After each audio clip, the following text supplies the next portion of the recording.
With a little bit of practice and a little bit of consistency, you guys can all be welding like this in no time.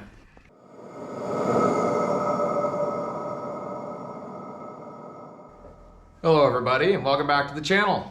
Today we're going to be going over the basics and some of the fundamentals of MIG welding. There seems to be a lot of information out there, and it seems like there's too much information and maybe not enough of the basics. So today we're going to be running through MIG welding. I've put together a couple of basic fillet welds, which is most commonly what we're going to do. And since we're going to be doing a beginning of welding video, I'm going to be doing my welding today with a Harbor Freight titanium welder. Actually, I weld for a living. I have for my whole life. And I was pleasantly surprised about a year ago when I bought this machine just for a few little home projects, and come to find out, you can do anything you need to do with this with no sacrificed quality. Today we're going to be running 030 hardwire, or MIG wire, if you want to call it that. And we're going to be running 75 argon, 25% helium. That's the best mix for MIG welding. It's a little bit cheaper option to use CO2, pure CO2, but your weld quality suffers. You get a little bit dirtier of an appearance when you're done. It requires more cleanup. In my opinion, it's definitely worth the money to buy 75-25 argon CO2. You'll thank me in the cleanup. It's a much better gas, and actually you get better performance out of your ER70S MIG wire with the 75-25 mix. So before we can do any welding, we need to get our welder set up. When it comes to getting going, you're really not going to know where to start. And about 100% of the time, you're going to flip the side lid of this welder open, and there's going to be this big chart with a whole bunch of numbers. Well, right here on the other side of the spool, it's going to say ER70S6. We have ER70S6 on the chart here. We are welding mild steel. And like I was explaining earlier, we're running C25, 75 argon, 25 helium. We're running 030 wire. And today, we're running 3/16 plate. We're on 030 wire. We're gonna run over the 240 volt row, and we're running 3/16. And for 030 wire, that says that's about all this welder's capable of. The top row is gonna be my wire speed, 300 inches per minute. That's what that number means. The next volt row is gonna be 19.5 volts. So let's go to the front. So they said 19.5 volts. It's a touchy knob on this guy, and 300 inches a minute. Now you don't always have to take that as the gospel, because I actually tend to run a little bit less on the wire. It seems to run smoother, but we'll leave that up to you. Today, we're just learning how to melt two pieces of metal together. The next thing we want to do is turn on our gas. Now, when I first turn it on, that gauge reads real high, but I'm going to hit my trigger. And now we see what we're flowing. We're flowing about 30 cubic feet an hour. You want to be about 30 cubic feet an hour. You want to have enough gas to keep your weld clean. And if you run too much gas, it's just a waste. Next up is, what do I do when I'm welding? How do I move? How do I know when to move?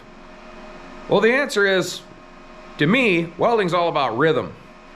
I kind of keep a rhythm, 1, 2, 1, 2, and you'll see what I mean here when I'm drawing kind of the motion you're going to run at. So a lot of people really prefer, early on, they prefer to make loops as they weld with the gun. It's a way to keep rhythm.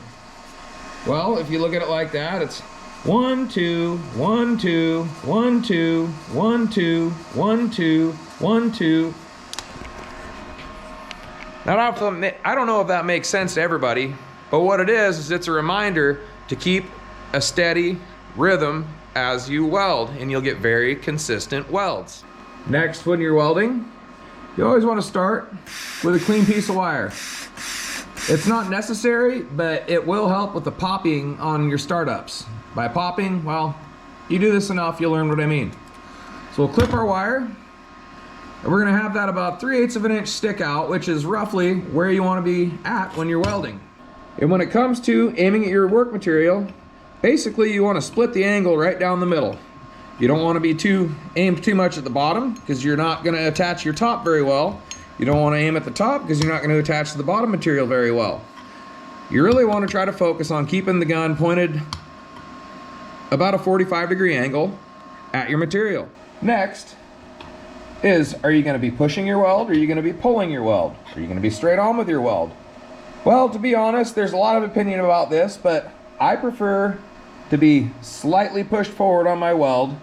That way, you're always kind of burning ahead of where you're running. So I've tacked up a few pieces of plate, a few fillet welds.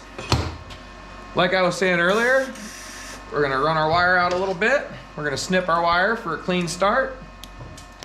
You're gonna start, it's okay to start with your nozzle right on the material. It's still gonna weld the same. We're gonna run half of this little T-joint now and see how things go. Start it up.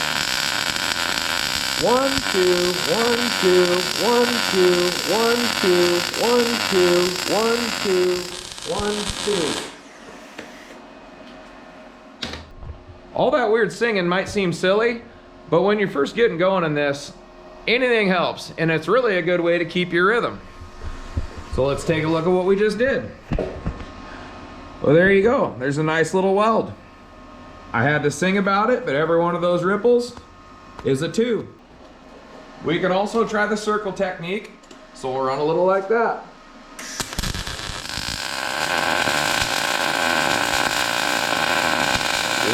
Moving forward, making little loops.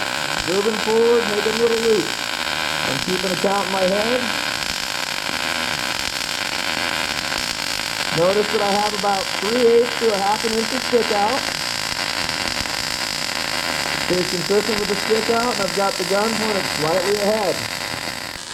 I'm pushing a little bit. And let's take a look at what we did. So that was with the swirl technique. That'll work. Now with the weld hood camera, we're gonna get you a little bit different perspective. Get you right in the driver's seat view here.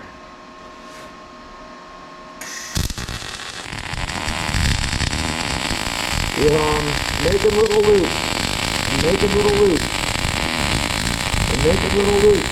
1, 2, 1, 2, 1, 2, 1, 2. Keeping the loop. I've got the gun pointed slightly forward. I've got the nozzle about 3/8 of an inch away from the base metal. And let's see how we did.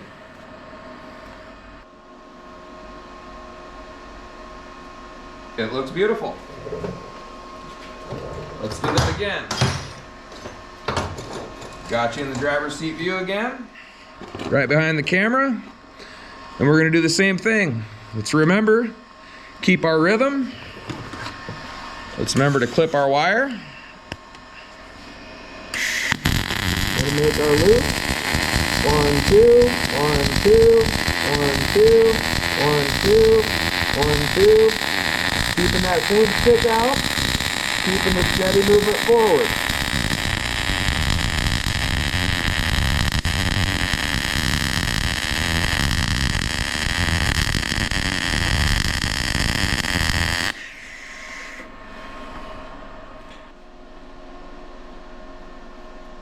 A nice straight weld. Well, I know some of the things I said with the singing and counting and keeping rhythm sound silly, but that's really what it's all about. It's a rhythm, and once you get in it, you get consistency. And when you're in a rhythm and you're comfortable and you're consistent, you're gonna make perfect, beautiful welds like that almost every time. Thanks for watching, guys. We'll see you on the next one. Hey, don't forget, like and subscribe, please. We'll see ya.